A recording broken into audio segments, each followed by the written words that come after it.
तो अब आपको लखनऊ लेकर चलते हैं, जहां हमारी सहयोगी स्वाति चौरसिया के साथ मुलायम सिंह की छोटी बहू अपर्णा यादव खास बातचीत के लिए जुड़ गई हैं।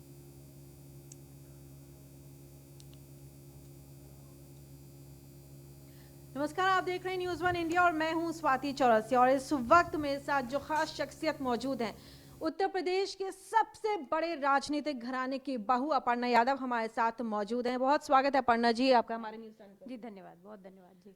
अपर्णा, अब आप राजनीति से जुड़ी हुई हैं और आप समाज सेवी भी हैं और आप चुनाव भी लड़ चुकी हैं, तो हम शुरुआत ही उसी तरीके से करेंगे।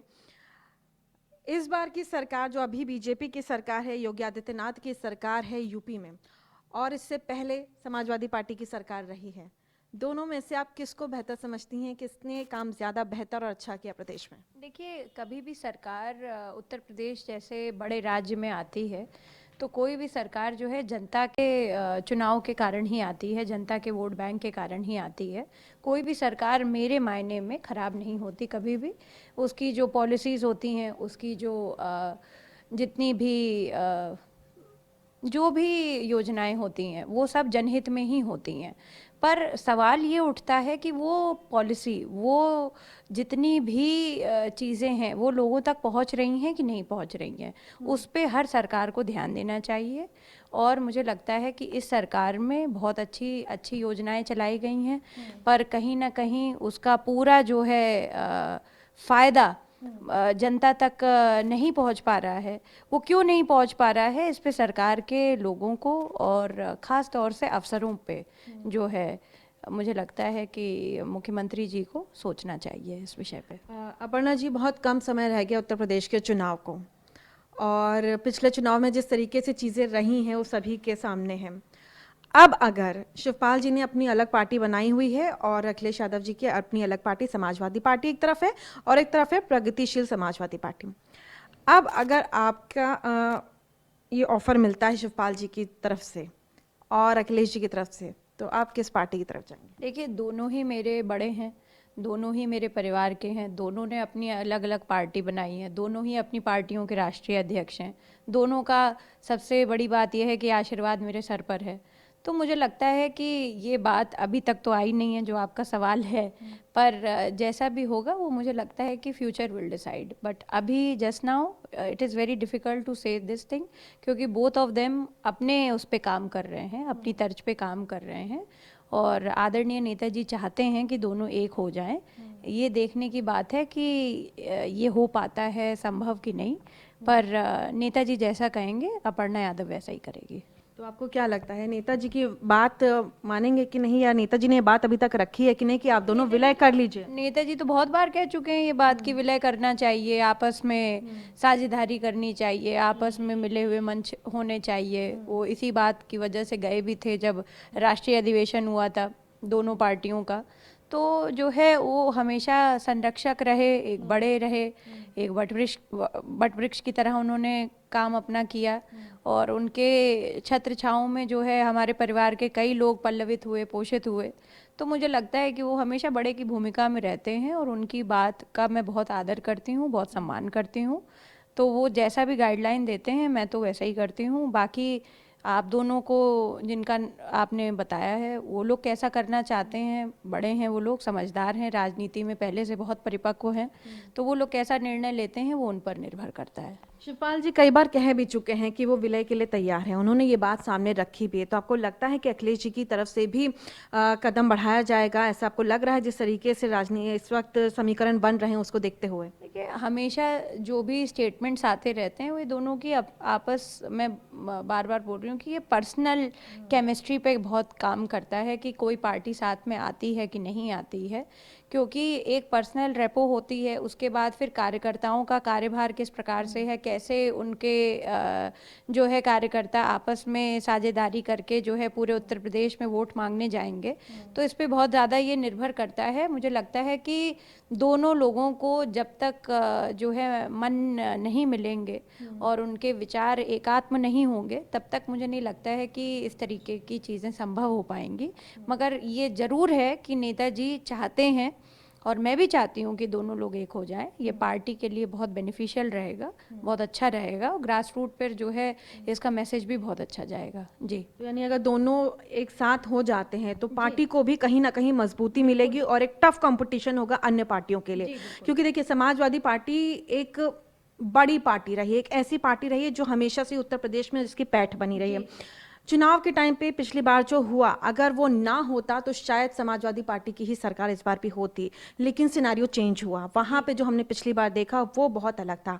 कोशिश क्या इस बार यही रहेगी कि सब एक साथ आ जाए, मतभेद को मिटा करके? हमेशा हमारी यही कोशिश रही। 2017 में भी जब हम चुनाव जो है लड़े और चुनाव जब हार गए, तब भी हमने यही बात बोली कि भाई एक होना चाहिए। पर बाकी जो है, जो पहले से हैं और बड़े हैं, उनको डिसाइड करना है कि उनका मन क्या कहता है, वो लोग कितना राजी हैं और कितना हाजिर हैं एक दूसरे के लिए। तो मुझे लगता है कि ये दोनों पे निर्भर करता है कि whether they will form a coalition और नॉट, बिकॉज आज की डेट में, इस समय, आज की स्थिति में दोनों की अलग पार्टियां हैं, दोनों अपने अपने जो है रास्ते पर हैं, दोनों अपनी पार्टियों के राष्ट्रीय अध्यक्ष हैं, और ये बहुत ही गणमान्य जो है स्थिति में हैं दोनों अपनी जगहों पर। तो मुझे लगता है कि इसमें इन दोनों को बहुत ही मजबूती के साथ ये फैसला, निर्णय लेना पड़ेगा कि जो है आगे आने वाले चुनाव में वो लोग किस प्रकार से आगे जाते हैं, अकेले लेंगे कि साथ में। जी, कल देश के लिए बड़ा दिन रहा, बजट आया। बजट करके क्या कहना चाहेंगी? कितना आपको लगता है कि कोरोना काल के बाद जो महामारी हमारे देश में एकाएक हम में से कोई तैयार नहीं था, मार्केट बिल्कुल बैठ गया, लोगों की नौकरियां चली गई, सैलरी कट्स होने शुरू हो गए, वो स्थिति देश ने देखी जो शायद किसकी हमने कल्पना तक नहीं की थी। अब उसके बाद बजट आया है, बहुत उम्मीदें थी बजट से, आपका क्या कहना है? देखिए, बजट की अभी मैंने बहुत पूरी तरह से स्टडी नहीं करी है, तो मैं, अपर्णा यादव, कभी भी बिना स्टडी किए हुए किसी भी विषय पर बोलती नहीं है। तो मुझे लगता है कि मैं पहले इसको स्टडी करूं। और ये बात आपकी बिल्कुल ठीक है कि कोरोना की वजह से सिर्फ इस देश में नहीं, सिर्फ इस भारतवर्ष में नहीं, पूरे विश्व में एक तरह से जो है रिसेशन आया है। जॉब्स में कटिंग हुई है, सैलरीज कट्स हुई हैं, पर्क्स में कटिंग हुई है। तो हर जगह जो है एक रिसेशन, ग्लोबल रिसेशन आया है, उसका भुक्तभोगी भारत भी रहा है। और मुझे लगता है कि जो भी सरकार बजट बनाए उसमें जो है, स्पेशली मैं करबद्ध प्रार्थना करती हूँ, 2-3 बार मैं अपने इंटरव्यू में भी ये बात बोल चुकी हूँ पहले भी, कि सफाई कर्मचारियों का बहुत ध्यान दिया जाए, क्योंकि फ्रंट लाइन वॉरियर्स में सबसे पहले और सबसे अहम अगर हमारा कोई है तो वो सफाई कर्मचारी हैं। एक भी दिन इन लोगों ने छुट्टी नहीं करी। देखिए, डॉक्टर्स तो आएंगे, अपना करेंगे, जो उनका कर्तव्य निर्वाह है वो करेंगे ही, पर आप किसी को सफाई के लिए मजबूर नहीं कर सकते।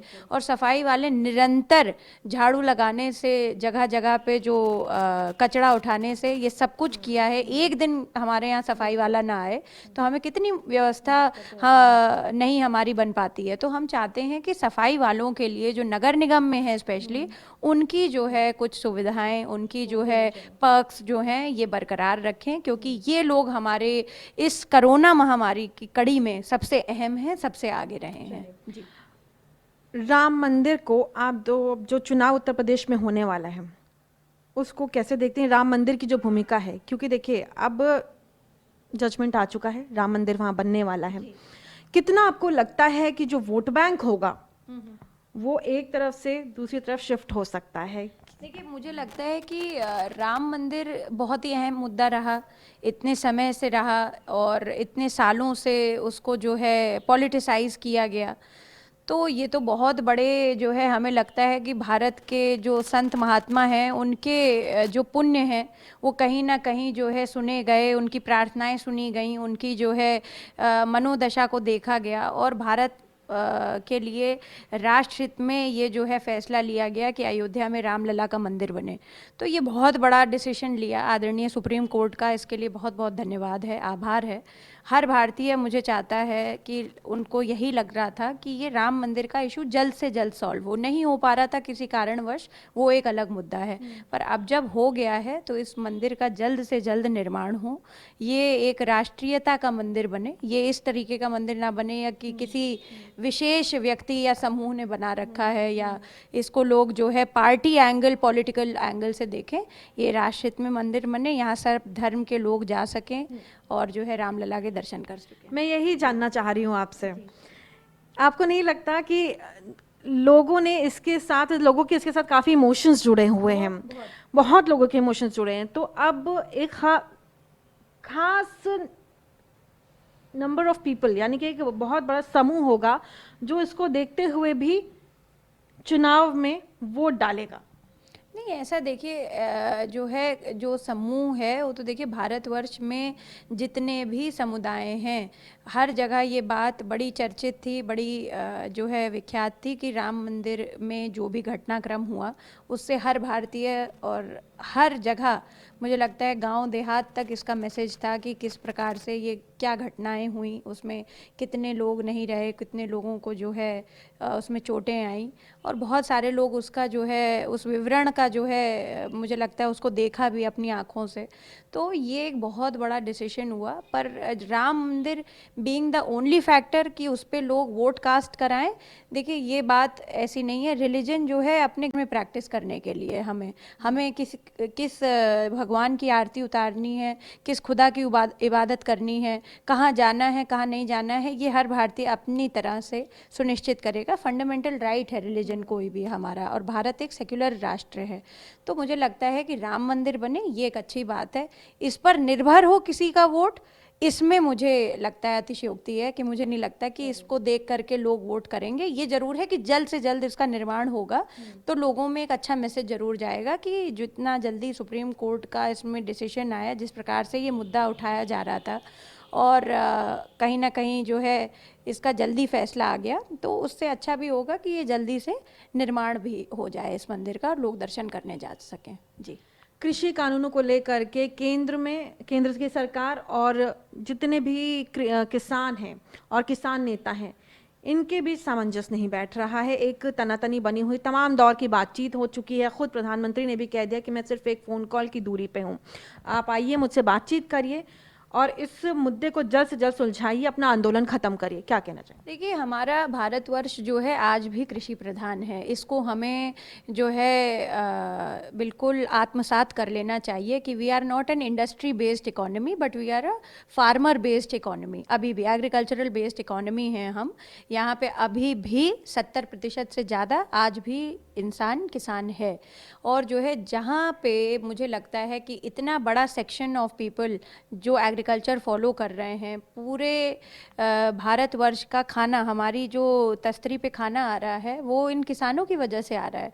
तो बहुत ज़्यादा ज़रूरी है कि हम देखें और महसूस करें कि इनका दर्द क्या है, और अगर कहीं ना कहीं किसान बिल से और सरकार के बीच में सामंजस्य नहीं बैठ रहा है तो बिल्कुल आदरणीय प्रधानमंत्री जी को इसमें जो है हस्तक्षेप करना चाहिए, और अगर बिल में कहीं संशोधन हो या जो ये चाह रहे हैं अपने हिसाब से, तो उनके मुझे लगता है कि वार्तालाप होनी चाहिए, कमेटी बननी चाहिए कि क्या प्रॉब्लम है, कहाँ पे मिसगाइड हो रहे हैं, कहाँ पर उनको सरकार की नीतियाँ नहीं समझ में आ रही हैं, और एकदम साफ पारदर्शिता होनी चाहिए। क्योंकि इस तरह से नहीं होना चाहिए कि कोई भी हमारा जो है किसान जो है देखिए, किसान वैसे भी बहुत मौसमों से लड़ रहा है, और जो है अब अगर उनको जो है कोर्ट में भी लड़ना पड़ेगा, तो ये मुझे नहीं लगता कि भारत की संस्कृति है। जी, चलिए, बहुत शुक्रिया हमारे साथ, आपने तमाम बातें की, लेकिन हम आपको ऐसे नहीं जाने दे सकते। आप एक गायिका भी हैं, तो हम चाहेंगे जल्दी से बहुत थोड़ा सा आप हमारे दर्शकों के लिए कुछ गुनगुना दें। क्या आप क्या सुनना चाहती हैं, आप बताइए। जो आपको अच्छा लगे, जो आपके मन में इस वक्त हो, कोई भी आप भक्ति गीत सुना दें। भक्ति गीत, क्योंकि आपने मुझसे अयोध्या के बारे में पूछा, राम मंदिर के बारे में पूछा, तो मुझे लगता है इस परिप्रेक्ष्य में राम का भजन ही सबसे अच्छा रहेगा। सुमिरन कर ले मनवा श्री राम का, सुख धाम का, शिव शंकर ने जाप किया था 2 अक्षर के नाम का, मेरे प्रभु राम का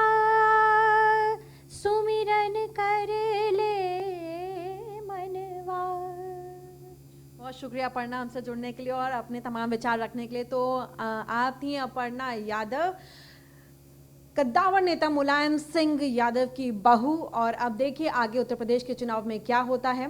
कैमरा पर्सन अतुल के साथ स्वाति चौरसिया, लखनऊ।